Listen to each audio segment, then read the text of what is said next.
Welcome to this deep dive. Good to be here. We've sifted through quite a bit of recent cybersecurity news and developments. Yeah, there's always something happening. And our mission, like always, is to kind of cut through that noise, pull out the key things, and, make sense of it for you. Absolutely. Distill it down. So today, we're looking at a few different things that really caught our attention.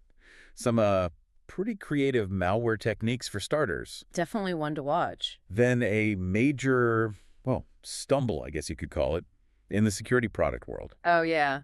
That outage. And finally, these contrasting signals we're seeing on cyber incident reporting, specifically comparing Australia and the U.S. It's a really interesting split, actually. Shows how complex this whole area is becoming, technically and policy-wise. Exactly. So let's jump right in. First up, this fascinating malware story. Okay, yeah. So Google's threat intel team found this campaign. And the technique, while maybe not brand spanking new conceptually, was definitely new for the threat actor involved. And we're talking about APT41, right? Also known as Hoodoo, a pretty well-known group. That's the one. And their novel twist was on command and control, C2. How the malware phones home, basically. Exactly. And instead of, setting up their own dedicated servers, which can get flagged. Right. Easier to spot and block. They used Google Calendar. Wait, Google Calendar? Yeah. Seriously. Like for meetings and reminders? Yep. That Google Calendar, using it as their C2 channel. Okay, how did that even work? How did the attack start? Well, this specific campaign popped up back in October 2024. Started, predictably enough, with spear phishing emails. The usual suspects. Right. Tricked users into downloading malicious zip files. Mm-hmm. But here's a neat touch. The files weren't hosted on some random dodgy site. Where were they then? On a compromised government website. Okay. Adds that little bit of, seeming legitimacy, makes people less suspicious. Sneaky. Okay, so the user downloads and opens the zip. On a Windows machine, yeah. And that installs this new malware. Google called it tough process. Tough process. Sounds like it gave them a headache. I imagine it did. The name probably came from how hard it was to reverse engineer. It used some pretty complex tricks to hide what it was doing. What kind of tricks are we talking about? Things like register-based indirect calls, dynamic address calculations, even exploiting 64-bit register overflows and using function dispatch tables. Basically, lots of ways to scramble its code and make automated analysis really difficult. Okay, so it's sophisticated, it's hard to analyze. How does it use Google Calendar to get instructions from the attackers? So here's the clever bit. The attackers would create calendar events on specific dates. Right. And in the description field of those events, they'd put encrypted commands. The malware was hard-coded to check the calendar for events on certain dates, like the analysis mentioned July 30th and 31st, 2023, as examples found in the code. So the malware on the infected computer just periodically checks the calendar, like looking for a meeting invite. Pretty much, yeah. It pulls the calendar, finds an event on the right date, grabs the description, decrypts it, and boom, it has its command. Wow. Okay. But C2 needs two-way communication, right? Yeah. How does it send results back, like data it stole or confirmation it ran the command? Same idea, just in reverse. It encrypts the results, maybe file lists, system info, whatever it gathered. Gotcha. And then it writes that encrypted data back into the description field of another Google Calendar event. So the calendar becomes this sort of secret two-way mailbox, using mundane events as dead drops.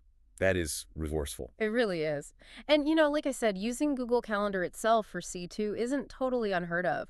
Veracode wrote about something similar with an NPM supply chain attack a while back. Oh, hi. But seeing APT41 pick up this technique, that's the notable part. It shows they're constantly evolving, adopting methods that blend into normal traffic. Which makes detection so much harder. Right. You can't just block Google Calendar. Exactly. It shifts the focus for defenders. You need to look for weird behavior on legitimate services, strange calendar activity, unusual process interactions with cloud apps. It's less about known bad IPs, more about spotting the anomaly. A really important shift. Okay, so from sneaky malware, let's pivot to a very different kind of cyber event, more of an operational one. Right. The big security product outage. You mean Sentinel-Alone? That was pretty major. Yeah, exactly. Thursday, May 29th, just recently. Sentinel-Alone, who are, a big name in EDR, endpoint detection and response. Huge. They had a massive outage. Yep. Affected their management console and related services globally. Now, the reports were clear. The endpoint agents themselves, the things actually on the computers doing the monitoring, yeah, those kept running. Correct. That core function wasn't stopped. But the central nervous system, The console, where security teams actually see alerts, investigate, manage policies, respond, that was down. Which is critical. If you can't see or control your EDR, you're flying blind to some extent. Absolutely. Teams lost their dashboards, lost that real-time visibility, a huge headache for any security operations center relying on them. And crucially, this wasn't reported as like a hack or anything.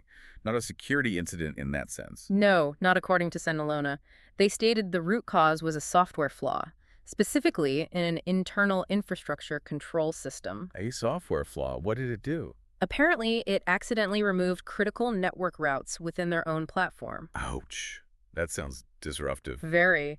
Led to widespread network connectivity loss across their services. They mentioned full or partial downtime in all regions. The specific trigger, they said, was deleting some transition rules for network routes and DNS resolvers from production. And this happened while they were moving towards infrastructure as code. That's what they reported, yes. Seems like a configuration error during a complex migration or update went badly wrong. A self-inflicted wound, essentially. Wow. And how long were they down? Report said about 7 hours globally. 7 hours. I saw someone joke online that during that time, Sentinel was Sentinel 0. Bit harsh, maybe, but... But it highlights something important, doesn't it? Which is? That even the companies building the security tools we rely on have their own complex infrastructure. And that infrastructure can fail. It wasn't an external attack this time. It was an internal operational failure. It's a good reminder about dependencies. Yeah. Even your security vendor can have a bad day, and you need to consider what that means for your own resilience. It's not just about their security posture against attackers, but their operational stability, too. Exactly. Defense in depth applies to operational risks as well. Okay, so let's move from operations to policy. We're seeing some really interesting, almost opposite movements happening around the world on cyber incident disclosure. Yeah, this is fascinating. Let's start down under. Australia's got new rules. That's right. Brand new rules just took effect May 30th, 2025. They've formalized requirements specifically for ransomware disclosures. It's under their Cybersecurity Act 2024. Okay, who has to comply? Is it everyone? No, it applies to Australian-based companies hitting an annual turnover of $3 million Australian or more. 3 million Aussie dollars. And what do they actually have to report? If they make a ransomware payment, they have to report it. Using a specific government tool run by the Australian Signals Directorate. When do they have to report it? Within 72 hours. And that clock starts ticking either when they make the payment or when they become aware that a payment was made, perhaps by a third party on their behalf. 72 hours. That's quick. What kind of info do they need to provide? Quite a bit. The ransom amount, obviously, details on the vulnerabilities the attackers exploited, any communications they had with the threat actors about the ransom. It's pretty detailed. And the sources were saying this is basically a world first, this kind of mandatory, detailed ransomware payment reporting. Seems to be, yes. According to dark reading reporters, it's the first of its kind globally. It's a definite step towards trying to get more transparency, specifically around the ransomware payment ecosystem. Trying to get data, I suppose. Understand the scale, the actors, the methods. That's likely the goal, yeah. Track the money, understand the vulnerabilities being exploited, maybe use the data to inform defenses or policy down the line, get a clearer picture of what happens when companies actually pay. Okay, so Australia is doubling down on transparency for ransomware payments. But meanwhile, in the U.S., there's pushback against existing disclosure rules. Exactly. Almost at the same time this Australian rule kicks in, we see major pushback against the SEC's broader cyber disclosure rule. Remind us which rule that is. It's the one adopted back in July 2023. Cybersecurity risk management, strategy, governance, and incident disclosure. Requires publicly traded companies to report material cyber incidents. Material meaning important to an investor. Basically, yeah. If an investor would likely consider it important. And they have to report it to the SEC within 4 business days of determining it is material, using Form 8K or 6K. 4 business days. Okay. Okay. And the pushback is coming from who? Several big banking groups. Yeah. Representing apparently the majority of U.S. banks. They filed a formal petition just last week asking the SEC to completely rescind the rule. Wow. Rescind it entirely, not just tweak it. What's their argument? They have a few key points. First, they say the rule, especially the definition of materiality and the timing around determining it, is too vague, poorly defined. Okay. Second, they argue that forcing disclosure within 4 days could actually harm the company and maybe even the financial system if the breach isn't fully contained yet, tipping off other attackers or causing panic. Right. The potential downside of early disclosure. And third, they basically claim it adds no real value to investors anyway. So let me get this straight. Australia says, pay ransom. Tell us everything, quickly. Specific focus. While major U.S. banks say, this broad rule about telling investors about any big incident, it's vague, risky, and useless. Get rid of it. That's the contrast, yeah, happening almost side by side. Australia drilling down on the specific outcome of a ransomware attack, the payment. The U.S. rule is broader, about the incident itself, if deemed material. And the pushback there focuses on the potential negative impacts of rapid, broad disclosure. It really throws that regulatory tension into sharp relief, doesn't it? Balancing transparency and data gathering against operational risk, burden, and potential harm from disclosure itself. Absolutely. It's a fundamental challenge. How much transparency is beneficial, and when might it backfire? We've covered quite a bit today, some really creative malware, a reminder about infrastructure fragility, even for security companies, and now these diverging paths on disclosure policy. It definitely paints a picture of a complex, evolving landscape. So thinking about those last 2 points, Australia mandating detailed ransomware payment reports, while powerful U.S. groups fight against broader incident disclosure, it leaves us with a pretty interesting question for you, the listener. Yeah, reflecting on this contrast, do you think we'll see more countries adopt specific, targeted regulations like Australia's focus on ransomware payments?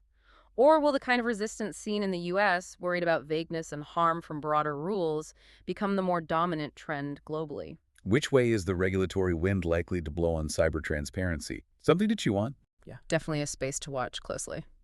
Well, that's all the time we have for this deep dive. We hope breaking down these sources and connecting the dots has been useful. Yeah, hopefully it provides some clarity on these key events and trends and gives you something to think about regarding that disclosure question.